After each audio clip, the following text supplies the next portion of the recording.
Bonjour Thomas Lécuyer. Bonjour Philippe. Comment ça va ce matin? Merci bien. D'être avec nous pour nous présenter les sorties cinéma de cette semaine, les films à voir dès ce mercredi en salles obscures. Et tout d'abord, on commence en Tang et au pied de l'Himalaya. Oui, un film drôle et touchant signé John Wax au titre surprenant, mais je vais vous expliquer ce que ça signifie. Le film met en scène Audrey Lamy dans le rôle de la maman d'un jeune enfant autiste qui se sent un peu dépassée et impuissante. Andrea, la maman, n'est pas vraiment au niveau. Le petit garçon, n'est pas vraiment au niveau, mais il est toujours scolarisé et il s'apprête à faire sa rentrée en grande section de maternelle. Pour Pauline, sa maman, sans revenu fixe et récemment séparée du père, tout semble concourir à faire de sa vie une succession d'échecs. Et cette année va être cruciale pour déterminer si son petit garçon pourra rester scolarisé et ainsi obtenir une meilleure chance de voir son état s'améliorer devant la mission qui l'attend. Retrouver la stabilité et mener Andrea à bon port. Pauline se sent comme au pied d'un immense sommet qu'elle va devoir gravir en tongs, d'où le titre, l'exploit d'une mère qui doit tout faire pour préserver l'équilibre et le développement de son enfant.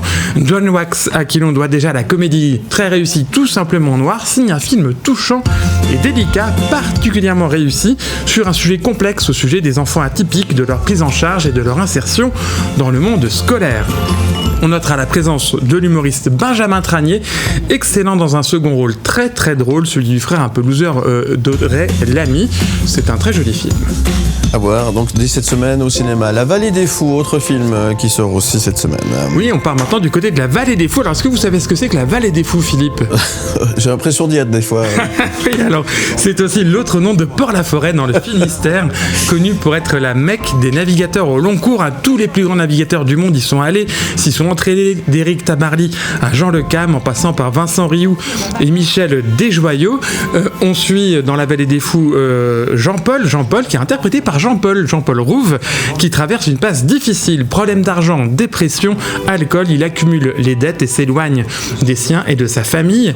Il est décidé à reprendre sa vie en main et il s'inscrit à Virtual Regatta, la course virtuelle du Vendée Globe, une course qui existe vraiment et une des plus célèbres compétitions de e-sport. Il se met dans les conditions d'un vrai skipper, il s'isole pendant 3 mois au fond de son jardin sur son bateau pour entamer ce voyage pas comme les autres qui va lui permettre de renouer avec sa famille, mais surtout avec les siens. Le film est signé Xavier Beauvois. C'est un très beau film sur finalement l'exploration de soi-même, comment aller au bout de soi-même, comment toucher le fond de sa vie, de son âme pour rebondir et remonter. Jean-Paul Rouve est bouleversant, entouré notamment de l'indétrônable Pierre Richard.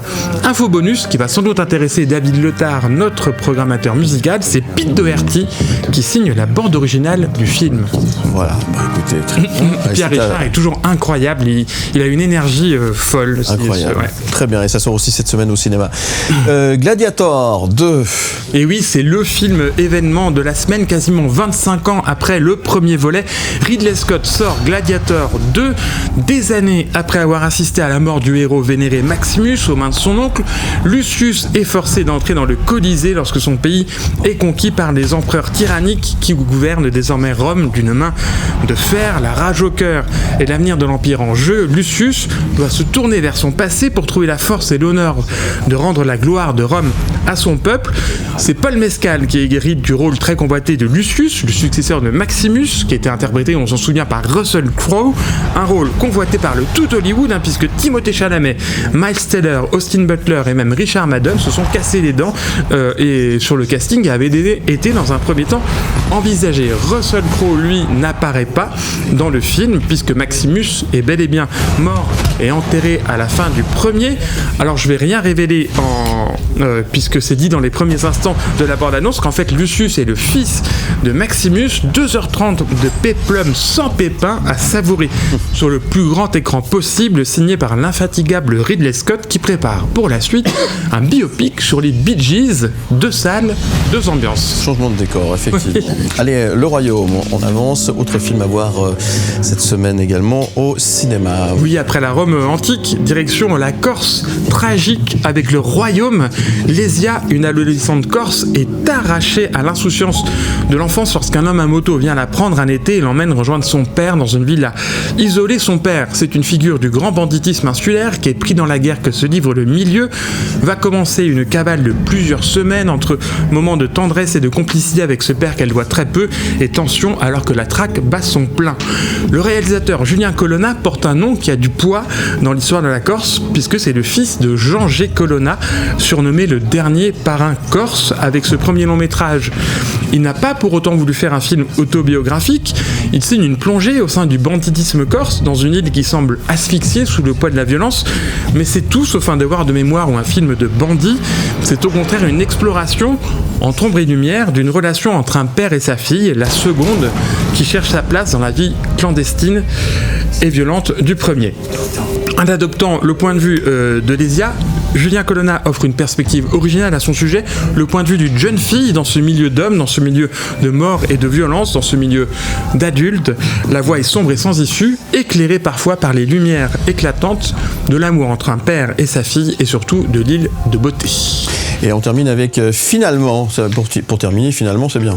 Ben oui, et en plus c'est mon coup de cœur de la semaine, le 51e film de Claude Lelouch, bon pied, bon oeil, et il n'a rien perdu ni de sa flamme, ni de sa verve, ni de son talent pour diriger ses actrices et ses acteurs, ni sa façon unique de filmer la vie et les sentiments. Finalement c'est un film choral, plein d'humour et de tendresse, dans lequel le cinéaste fait le tour de ses passions, de ses obsessions, de ses blessures en vrac. Il y a l'amour, les femmes, le désir, la musique, le cirque, la course automobile, l'amitié, les bandits, le traumatisme de la guerre, le hasard, la possibilité de Dieu. On ne sait pas s'il existe Dieu, mais en tout cas, on se pose la question. C'est parfois illégal, mais c'est très très riche en moments de grâce comme seul Claude Lelouch a su en fabriquer tout au long de sa vie. Le casting est toujours époustouflant comme toujours chez Lelouch. Et puis il y a Cadmerade qui est formidable dans ce film qui vraiment porte la suite, 87 ans. Lelouch semble signer un solde de tout compte, il cite ses propres films, il fait des blagues d'ailleurs sur ses films, il a un grand sens de l'humour, il cite aussi des chefs-d'œuvre de cinéma qui l'ont inspiré comme Sur la route de Madison, et il n'a pas dit son dernier mot puisque vraisemblablement le film aura une suite. Finalement, donc il y aura un 52e. Donc il y aura probablement un 52e film. En tout cas, c'est un très beau cadeau que nous fait Claude Lelouch avec ce 51e film. Voilà, Claude Lelouch que vous aviez rencontré et que vous retrouvez en podcast en images sur le site mlemedia.ch dans les rubriques cinéma. Où tu veux.